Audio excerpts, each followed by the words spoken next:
Hello everyone, thank you so much for being part of Joy Asonye Live, and we must apologize for starting very late really, but the show must go on. And today we'll be discussing the president's appointment so far. I mean, recently President Bola Tinubu appointed 8 special advisors after announcing the appointment of the immediate past Speaker of the House of Representatives, Femi Gbajabiamila, as his chief of staff. Among the 8 newly appointed special advisors are 2 women. That is, advisor on health and energy, Dr. Salma Anas and Mrs. Olu Vehijen. However, is this enough to give Nigerians that body language we need, that the coming cabinet would be characterized by women?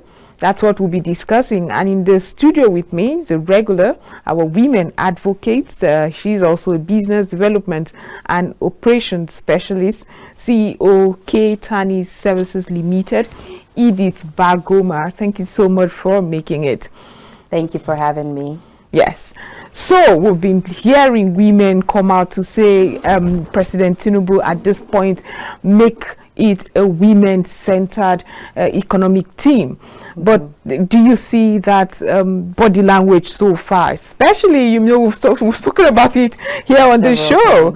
Exactly, that our house of the both houses of legislative do not have as much women as we would like.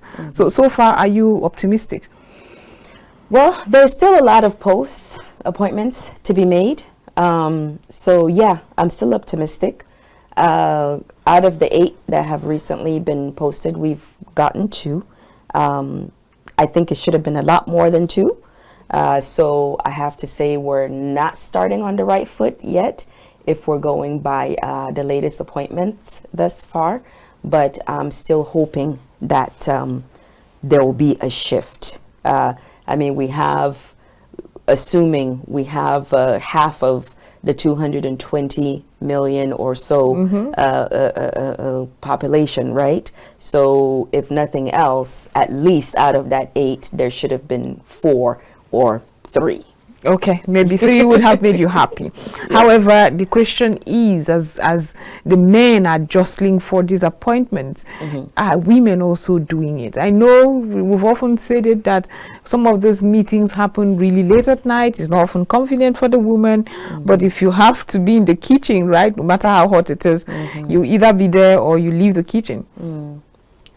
I don't know. I don't know if these women are out there. Are you? Me?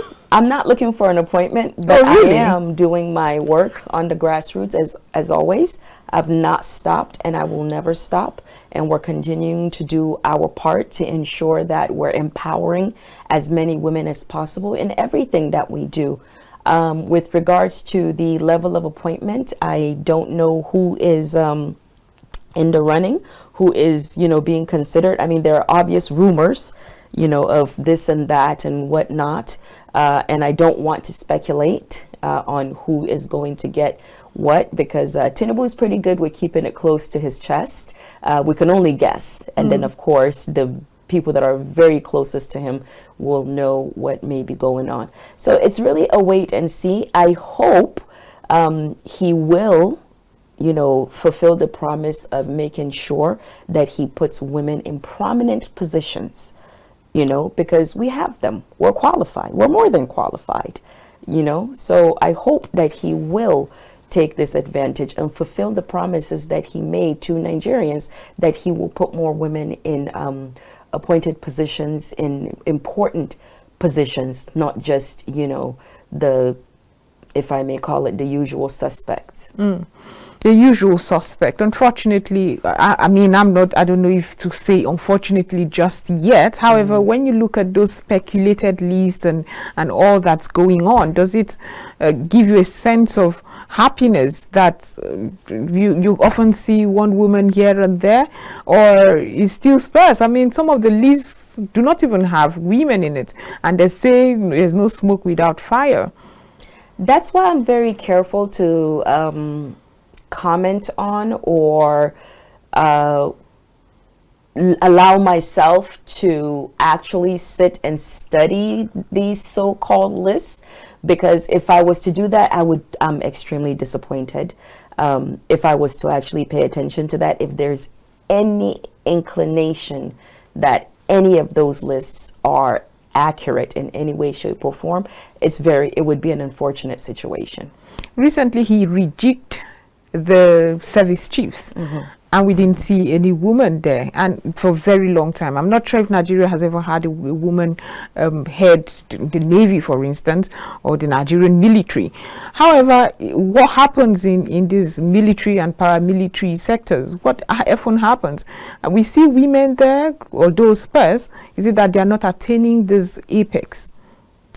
I honestly cannot comment on the armed forces. I'm not very familiar with them, but that's the case in any country. Women don't often attain to that level where they qualify for, in the case of Nigeria, a service chief position. I mean, of course, in other places they do, obviously, but it's not often the case. So I don't know if there is a woman or if there are women that have attained that level in any of those fields, for them to have qualified for that position. The military is a very regimented, very strict, very, one that women cannot thrive in? No, not that they cannot thrive in. It's just that I haven't seen that they have been promoted to that level. Again, I'm careful with that because I don't know enough about it and what their processes are and what their steps are and where there might be a shortcoming, whether on the system's part or whether on the women who are in these the women who are in uniform, if the system makes the room for them to do it or not. That is something that I would have to study to be able to give an educated, opinion about. But would it have made any difference to the fight for women representation? Absolutely. If we had at least a woman. If one of the service chiefs was a woman, oh my goodness, I will be the first on top of the mountain blowing a horn. Yeah, absolutely. It would make a million times difference. It would be wonderful to see. It would be awesome to see. And thanks for bringing that up. It will be something that I'll look into for my own personal edification, to find out where are our women, who are our highest ranking women in the armed forces. Why aren't they being recognized? Because I don't know if you remember, a few months ago, a Nigerian American got brigadier general or lieutenant general. Yeah, I mean, a Nigerian American born in Nigeria but moved to the US and has already attained that level, yet in her country of birth, what are the chances that she would have attained that level? So it's kind of sad, but that's the reality that we live in. Let's go back to the work that you do with women, and maybe do some sort of appraisal. What would you say, having looked at how the elections went, what would you say really hindered the woman? Lack of resources, lack of cohesion. We're still in the learning phase, We're still coming out of the phase of, the woman belongs in the house. She belongs in the kitchen. She is supposed to be raising the kids. We're still somewhat in that phase. We're kind of straddling two places now. Some are still back here. Some are on the cusp, while others have crossed over. So we still have a long way to go for enough of us to cross over in order to make a major impact. What I would like to see is that we are learning as we go, so that we're not stagnant, so that we are actually taking one step, even if it's half a step. I would like to see us moving in that direction, but it's not easy, Joy. I can imagine. It's not easy. I'm sorry to say, working with us women, it's not easy. Working with women is not easy, It's and this is not coming easy. from you. And Who this is is coming from me. Yes, working with us is not easy. It takes a lot of heart. It takes a lot of passion. It takes a lot of commitment. Because like I said, we're still, a good number of us are still in the olden way of thinking, you know. You'll see that there's a lot of contention between the younger generation and the older generation, because the older generation is not ready to move, or the movement is going so fast right. that it's hard for them to comprehend, which I can understand the movement being so fast from the younger generation perspective, because the rest of the world is moving on. The rest of the world is moving on. Nigeria shouldn't be where it's at right now with regards to women empowerment, women advancement. As a matter of fact, if you look at our history, we've actually regressed. Yes. The position of women has actually regressed, even with the so-called enlightenment or exposure, so on and so forth.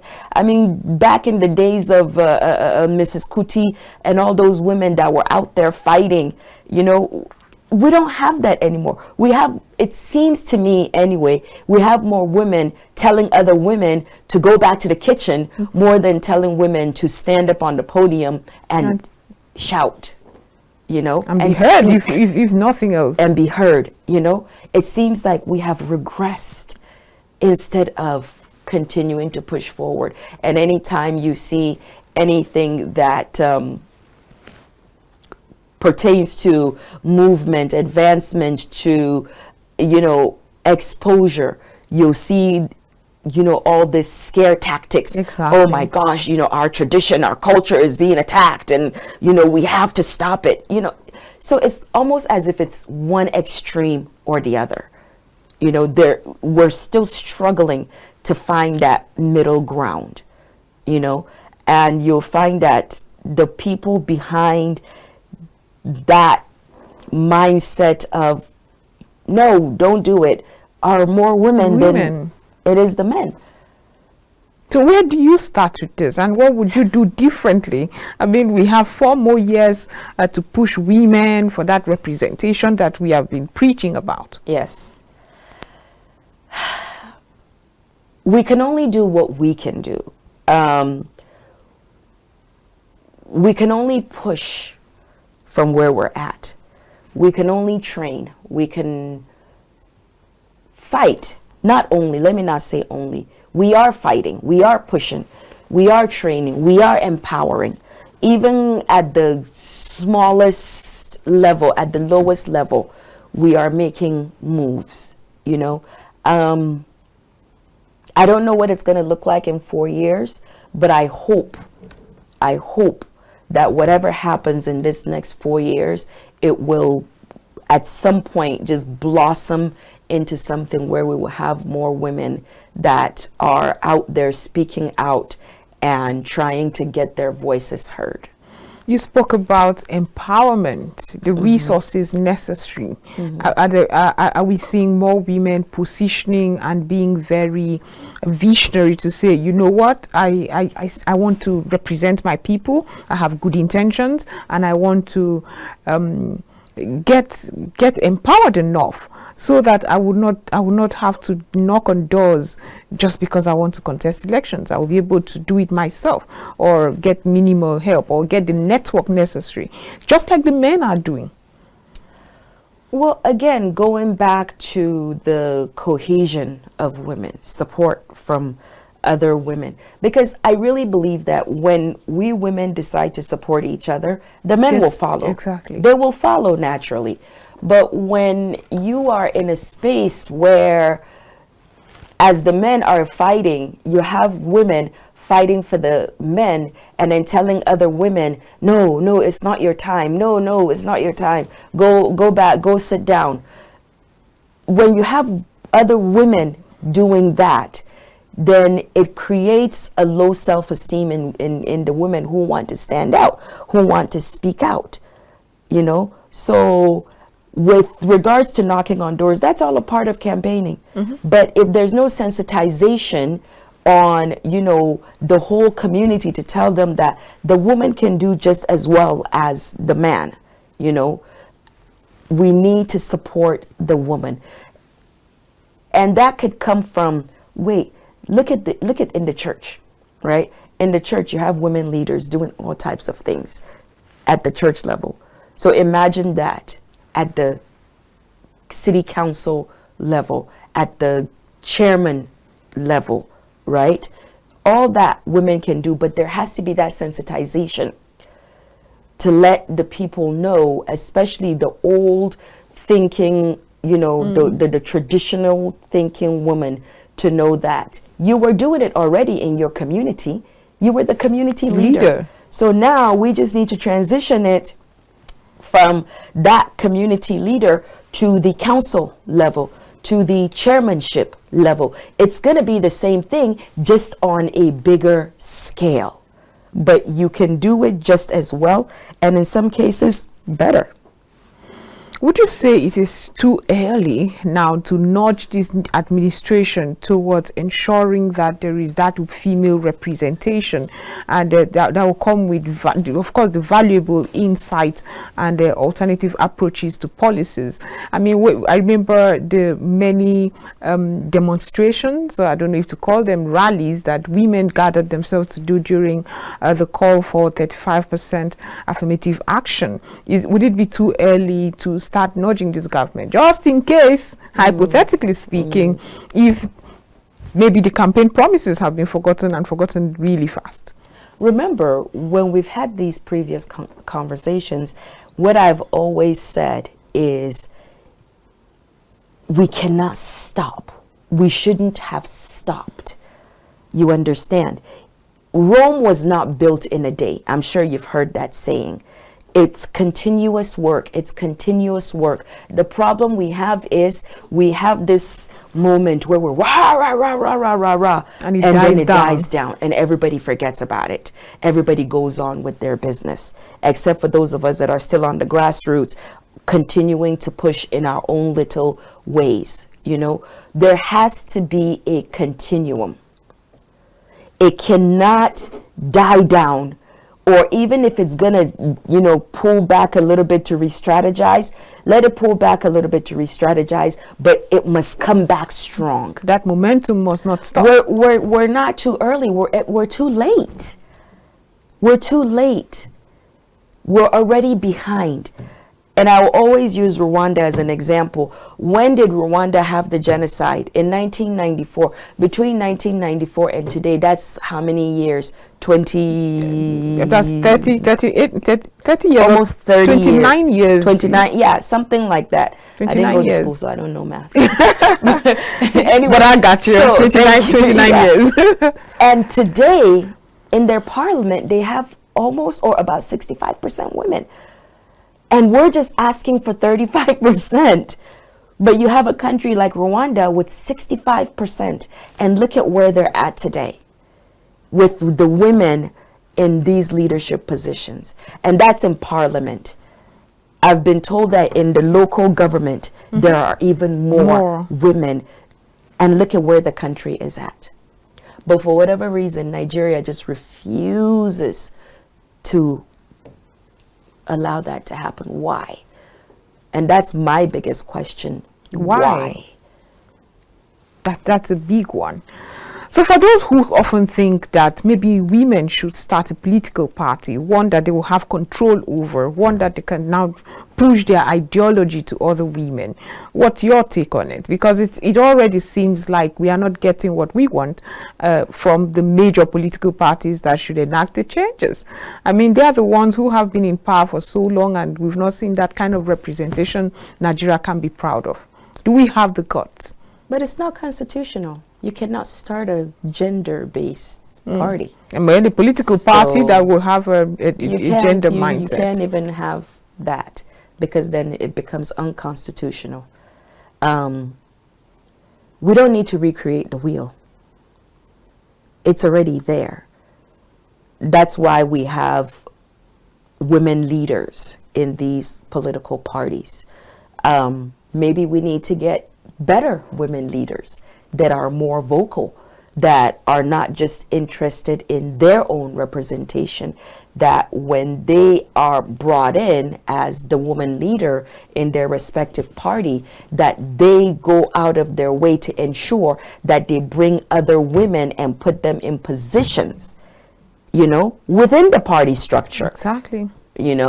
So within the party structure, you as the woman leader, if you have to make all your PAs women, make them women. If you have to make all your SAs women, make them women. Won't there be an outcry? You're saturating the system with women. All the other positions within the party structure are male. It cannot be a women political party, but you sure as heck can bring in as many women within that structure to ensure that they impact the possibility of an increased number of women running in those positions. Now, if the woman leader was bringing in more women into the party structure and putting them in as many key positions as she can get her hands on, then we will not have the situation where when it's time for the primaries, they'll be coming to all the women telling them, oh, can you step down for this guy, next time, or we'll give you some juicy position or something like that.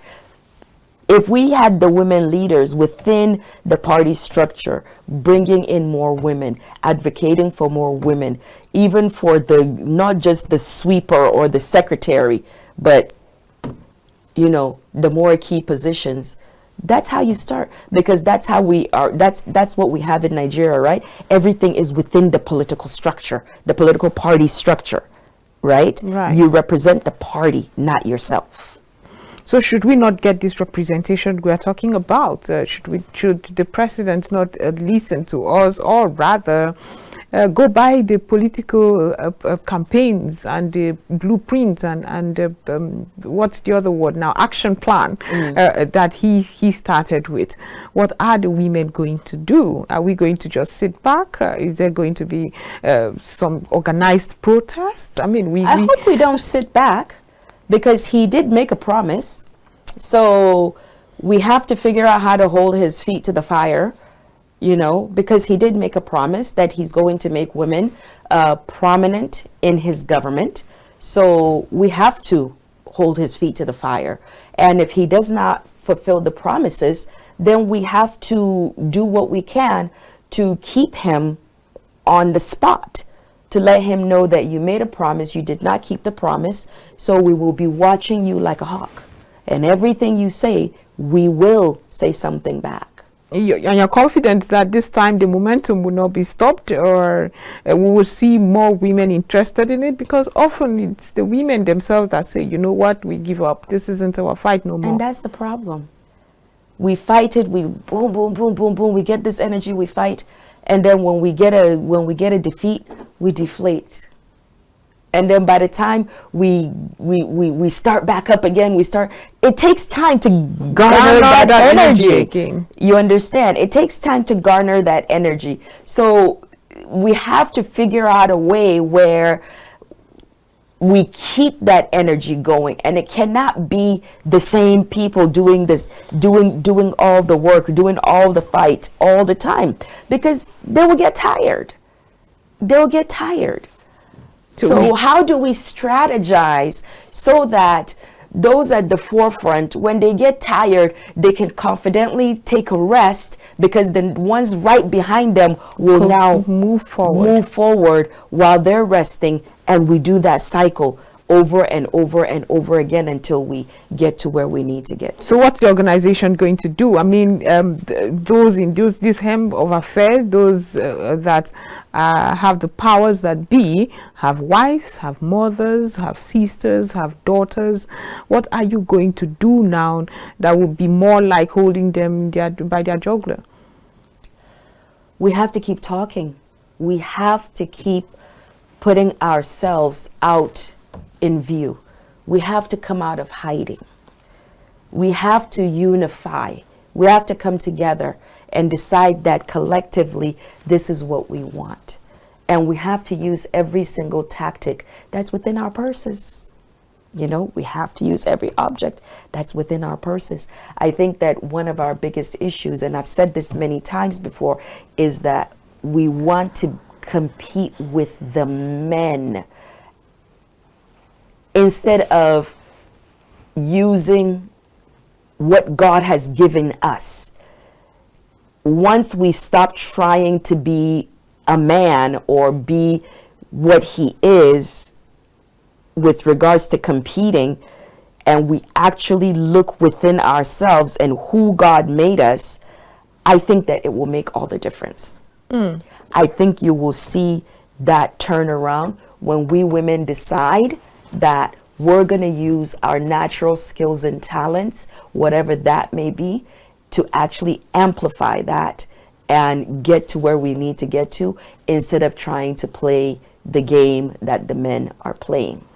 The woman is more nurturing. The woman is more thoughtful. The woman is more motherly. The woman would not be in a meeting, for instance, when he has a sick child. The woman will not be in a meeting when the children are crying for something. How can you now carry these peculiarities in a tough, such as the political tough, where the men are always there? They don't mind sitting out until really in the wee hours just to ensure what they want happens.